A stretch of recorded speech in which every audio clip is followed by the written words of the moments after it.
श्री कृष्णा। तो आप सब कैसे हैं? जैसा कि ये मेरा पहला ब्लॉग है, तो आज आप लोगों को मेरे चैनल में बहुत बहुत सारा स्वागत है।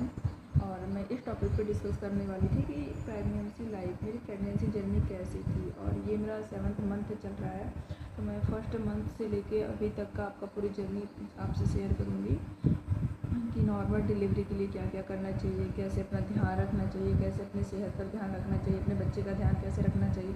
तो आदि सारी सभी बातों का इस पर हम डिस्कस करेंगे।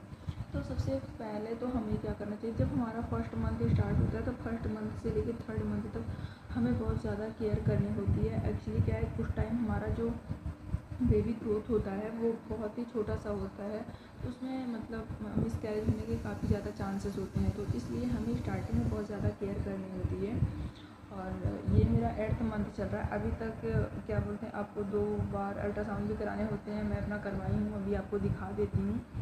और आपको अपनी सेहत को ध्यान देना पड़ता है ताकि जैसे ब्लड वगैरह कुछ कमी ना हो। तो ऐसे बहुत सी चीज़ें हैं। और आपको इस टाइम में क्या होता है, बहुत चिड़चिड़ापन सा होता है। जब कोई आपको कुछ बोलता है तो ऐसा लगता है कि अरे मैं क्या कर डालूँ। बहुत ज़्यादा इसमें हार्मोन्स चेंज होने की वजह से बहुत ज़्यादा गुस्सा भी आती है, नर्वस भी फील होता है। कोई बोलता है तो ऐसे मन करता है कि मैं रोने लगूँ, अकेले में जाके रोऊँ।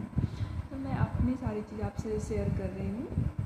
तो मेरे साथ क्या क्या होता है, अभी मुझे कोई बोल देता है तो मुझे बहुत ज़्यादा हर्ट होता है, फिर मैं उस चीज़ को भुला के आगे बढ़ती हूँ। तो यही सब होता है। और आपको खाने का तो बहुत ज़्यादा ध्यान देना पड़ता है।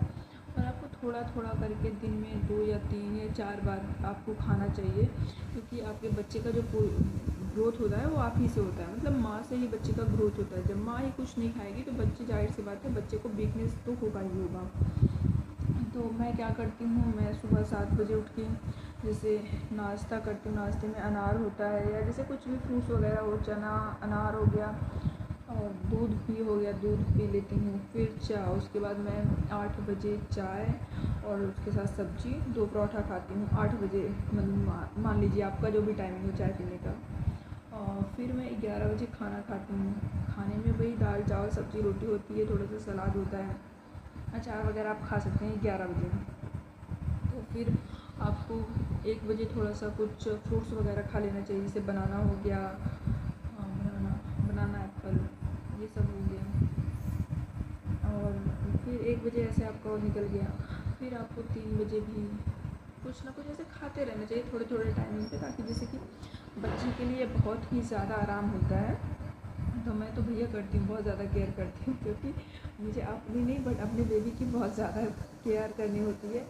तो इसलिए मैं तो हमेशा कुछ ना कुछ खाती रहती हूँ। और इसमें पानी तो आप बहुत ज़्यादा पिए, जितना ज़्यादा आप पिएंगे आपके लिए उतना ही ज़्यादा फ़ायदेमंद होगा। अभी मैं गई थी 8th मंथ का अपना अल्ट्रासाउंड करवाने, तो वहाँ पे मुझे डॉक्टर ने बोला कि आप पानी बहुत कम पीती हैं, जिस चक्कर में आपको थोड़ी सी कहीं ना कहीं प्रॉब्लम्स हो सकती है। अगर आपको नॉर्मल डिलीवरी चाहिए तो इन सब चीज़ों का आपको बहुत ज़्यादा ख्याल रखना पड़ेगा। और हाँ, जैसे कि और बस इतना ही, और कुछ खास नहीं बाकी आपको बहुत ज़्यादा ऐसा नहीं कि आपको रेस्ट करने की ज़रूरत है।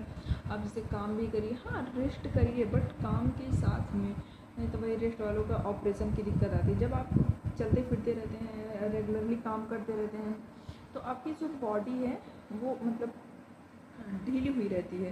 तो ऐसे में नॉर्मल डिलीवरी होने के बहुत ज़्यादा चांसेस होते हैं। बट जब आप जितना रेस्ट करेंगे, काम नहीं करेंगे, तो उसी में ऑपरेशन के लिए डॉक्टर बोलते हैं। मेरा तो ये 2nd बेबी है, फर्स्ट बेबी तो मेरा नॉर्मल ही हुआ था। और मैं 9वें मंथ तक, मैं आपको लिटरली बता रही हूँ, मैं 9वें महीने तक मैं पूरा घर का काम सारा कर दी थी। उसके बाद रेस्ट थोड़ा बहुत कर लेती थी। बाकी मुझे ये था कि मुझे नॉर्मल ही चाहिए, क्योंकि मुझे ऑपरेशन से बहुत ज़्यादा डर लगता है।